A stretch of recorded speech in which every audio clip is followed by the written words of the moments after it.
Jethro figures about 6 days, hard driving.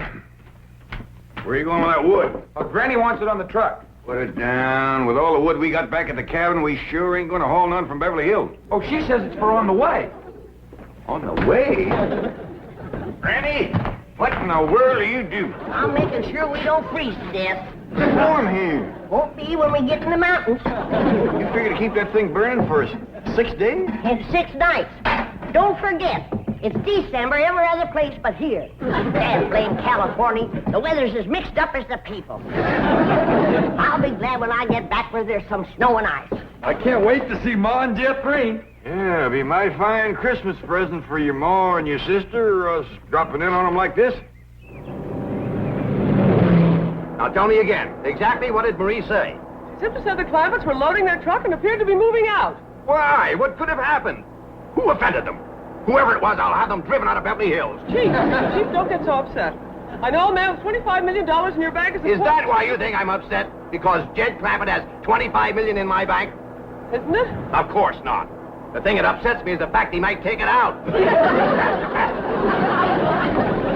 don't know whatever happened to the key to that door, but I reckon with our stuff out of there, ain't nothing left anybody want to take, except them old pictures. Oh, Miss Hathaway says a couple of them pictures is Rembrandt. All right, after Christmas, we'll see he gets them back.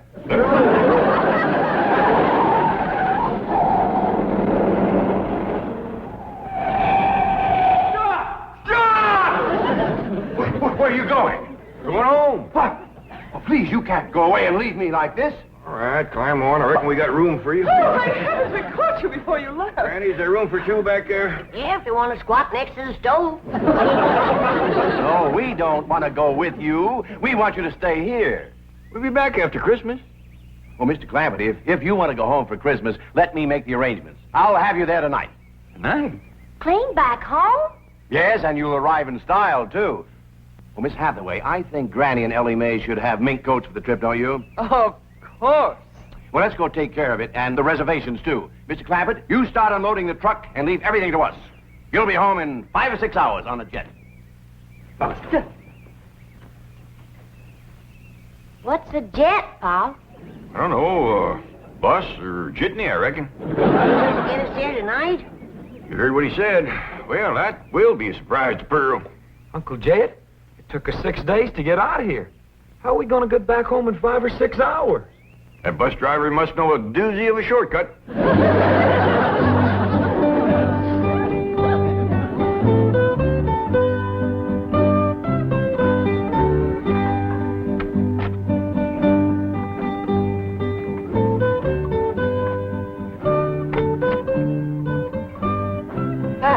Have we got plenty of champagne and caviar? I guess so. Why?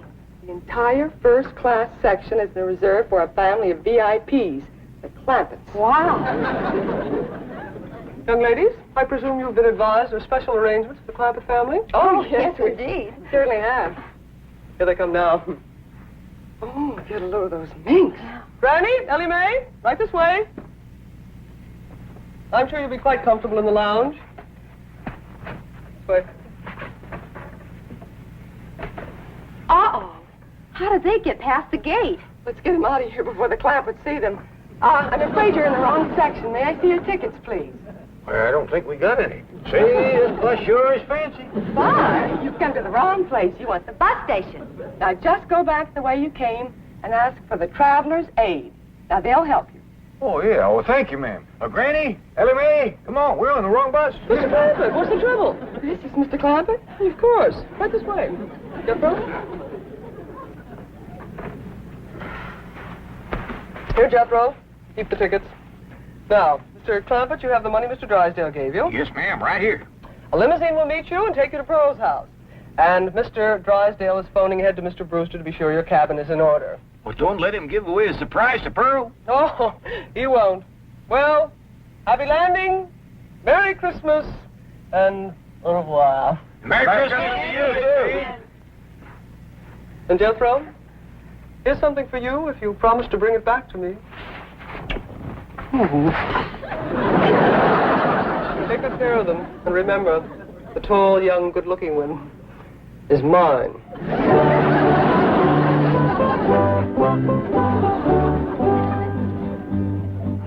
May I have your coat? My coat? Please. Well, it's brand spanking new. Oh, I'll take good care of it. Well, it's Christmas. I got my rheumatism medicine to keep me warm. You can have it. Your coat, please. Should I, Paul? Well, I reckon not. We don't mind sharing with folks, but when they get grabby and wanting everything, well, we just gotta mule up and say no. If you can't afford to buy a coat of your own, here, you just peel off whatever you need. No, Mr. Clampett, you misunderstood. We just want to hang the coats up. We don't want you to give them to us. Oh, well, that's very neighborly of you. Thank you very much. Sure.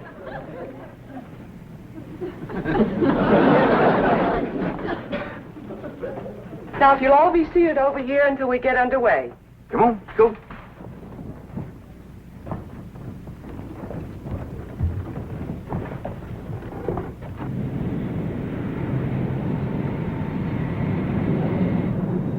Now, fasten your belt. Well, I ain't wearing one, ma'am, just my Gallisons. I meant your seatbelt.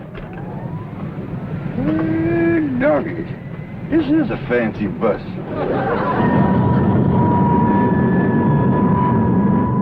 Looks like the bus is commencing to pull out. Now we'll see if this bus driver knows an all-fired fancy shortcut. That's you and me watch the road so we can remember it. Okay, Jethro.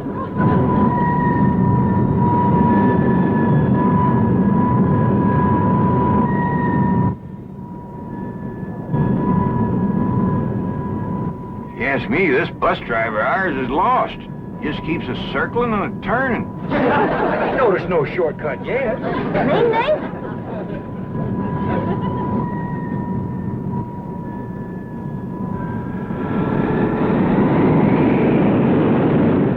Listen to him erasing that engine.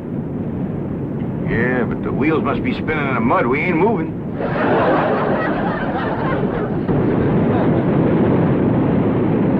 He got her out of the mud. Yeah, we're moving now. Look at the split, too. My doggies, if he gets to going much faster, this thing is going to leave the ground.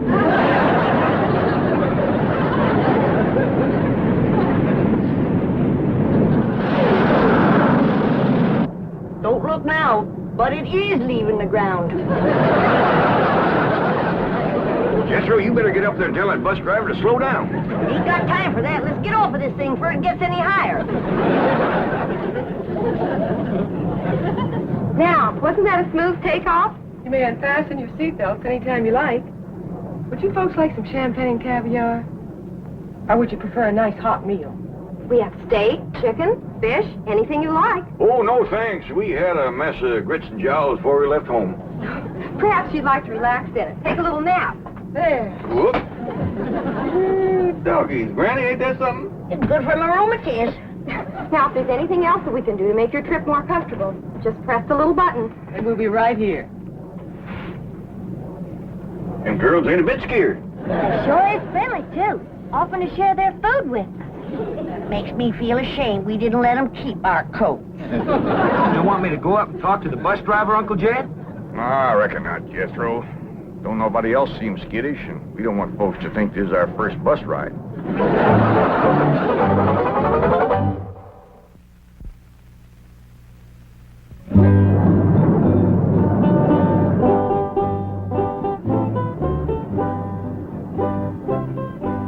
Jed, Yeah, Granny? it sure will be nice to see snow again, won't it? That's the truth. Christmas just don't seem like Christmas without it. And Pearl's house is all especial pretty in the snow. She sure is going to be surprised when we all come tromping in there tonight.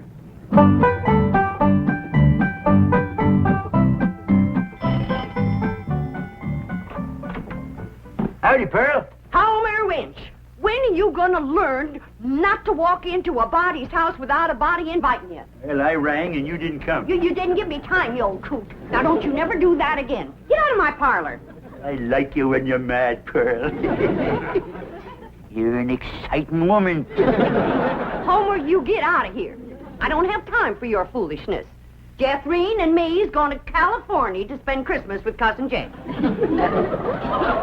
Well, and I reckon you don't care to hear what I got to say. That's right. About Mr. Brewster. Mr. Brewster! Yeah, that tall, good-looking city fella who works for the oil company. Drives that big car. What about him? Is he in town?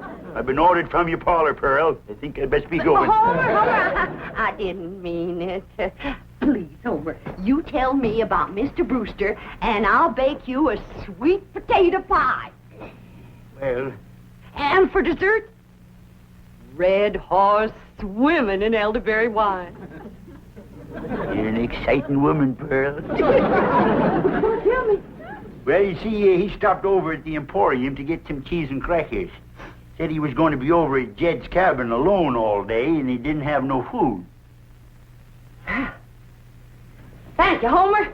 Merry Christmas. Now, wait a minute, Pearl. You ain't going to do me out of my tater pie, are you? Well, of course not. You get it. Well, when? Well, I'll let you know. I'm busy right now. Bye, Homer. Ding, dang, darn it, I done it again. Let some pretty woman twist me around her finger. I hate to go home. Mama's going to give me the dickens.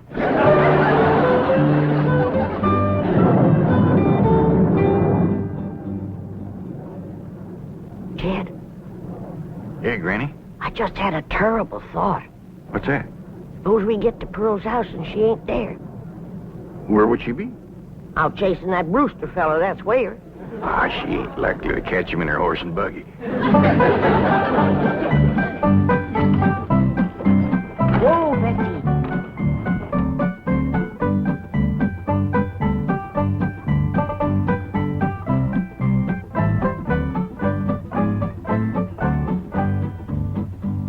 Now, Betsy, I play my cards right. You get to keep that there blanket permanent, because I'm going to have something else to keep me warm. A husband. Ain't that a beautiful word, husband? Husband. And what's more, I'll be riding in that big, fancy automobile. So you can retire to pasture with that good-looking racehorse from Hot Springs. Well, I thought I heard a horse. Mrs. Bodine. Won't you come in? Well, thank you. It's mighty cold today, ain't Yes, it? it is. Well, it's nice to see you again. I'm sorry it's so cold in here. Didn't bother to build a fire in the fireplace, and I'm afraid that kerosene stove doesn't put out much heat. Well, I can't stay but a minute. I just came by to give you this and say Merry Christmas. Well, thank you. Oh, you shouldn't have. Oh, it's just something that I made myself. Oh, nice. Land to mercy. Look at this place. Why, you men just can't manage alone, can you? It takes a woman. Oh, please don't bother. I won't be here. You see, I'm going home to Tulsa for the holidays. I won't go to no trouble. I'll just throw together a little snack, and while you're eating, I'll tidy up a bit.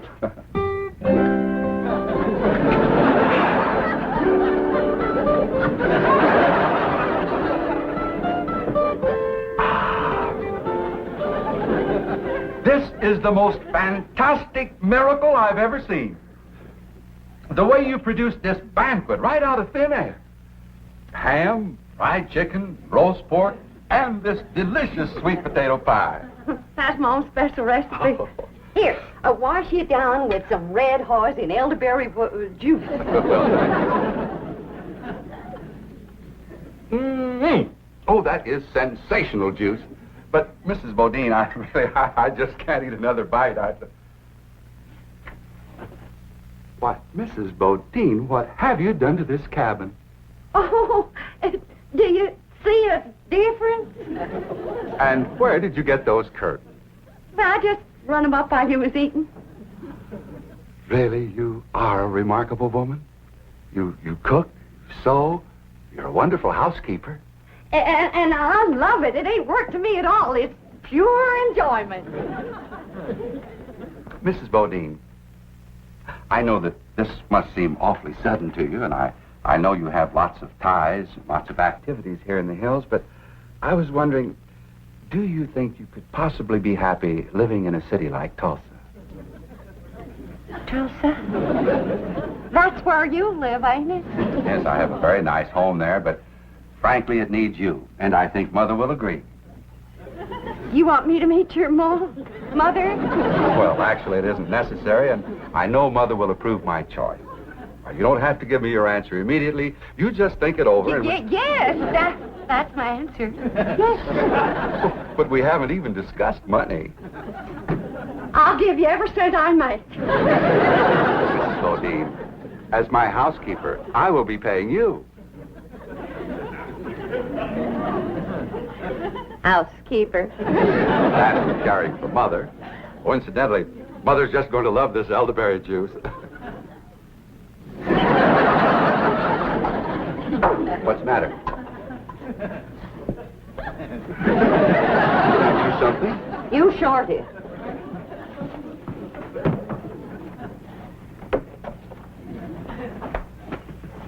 You let me cook for you. You let me sew for you. Hand me the ham. You let me house clean for you. Now then, I don't know what it takes to get engaged in Tulsa, but in these here hills, you've done enough to get yourself promised, hitched, and honeymooned. Really, Mrs. Bodine, I didn't mean to. I'm going to Beverly Hills to spend Christmas with my cousin Jed. And when I tell him what you done, he ain't gonna take kindly to it. What, Mrs. Bodine? I give you my word that You give me my hand-knit socks. Your feet can't get no colder than they are right now.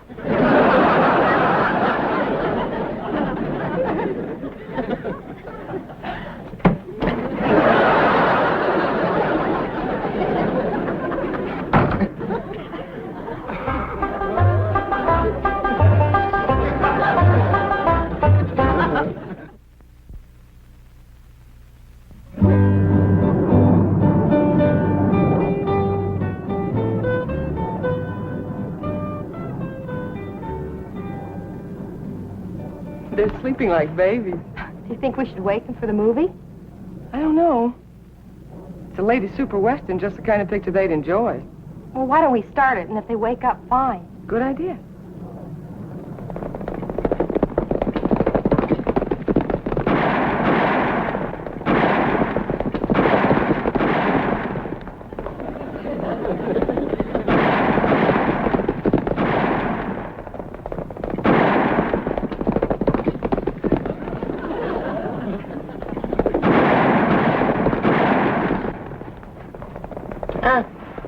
What? We back on the ground. Good. Look through that front window. We're chasing some fellas. They shooting at us.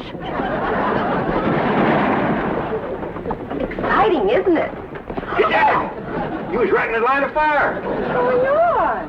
Whatever it is, I'm getting in on it.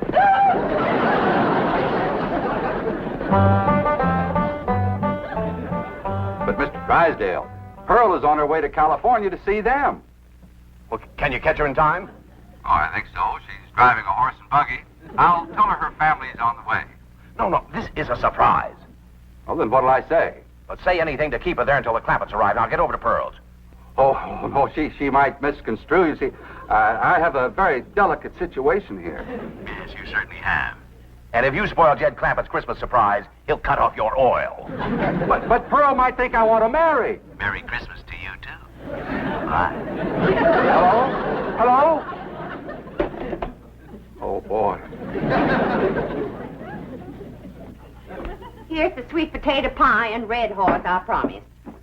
Hey, there's a piece of this pie missing. And a gulp or two of these red haws. Who got it, Pearl? None of your business. Now get along. Jethreen and me is leaving for California. Yeah, I won a whole pie just like I was promised. Now you get out of here before I throw you out of here. Men is all alike. Gimme, gimme, gimme. You're an exciting woman, Pearl. Oh, don't you even speak to me. There ain't a man alive worth the powder it'd take to blow him to you nowhere. men is just a bunch of low-down, no-good Mr. Brewster. Mrs. Bodine, I hope you're not angry at me any longer. Angry at you? Why, don't be ridiculous. Oh, here, have some more sweet potato pie and some Red Horse. Oh, this is a rascal been trying to steal my woman and my pie. I'm going to give you such a show. Oh, I think I throwed my dang knee out. And I'm going to throw out the rest of you.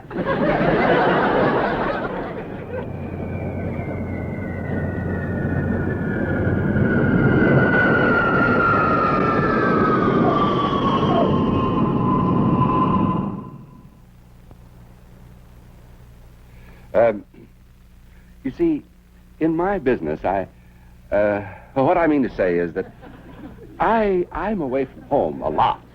And, well, I think that a husband should, that is, what I mean to say is that, in my opinion, could I have another slug of that elderberry juice? No, you cannot. Now then, I've been sitting here for 3 solid hours listening to you, and you have yet to say one word that a widow woman could get her teeth into. Jeffrey, bring the suitcases. Oh, please don't go. I ain't listening to one more word you got to say lest you say it on your knees. Don't come in yet, Jeffrey. Say it. Please don't go.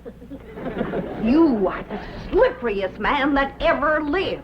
Come on, Jeffrey. You get out of my parlor and you stay out. You want me to throw him out, Ma? He can walk. Homer Winch, is that you again? No, Pearl, it's us.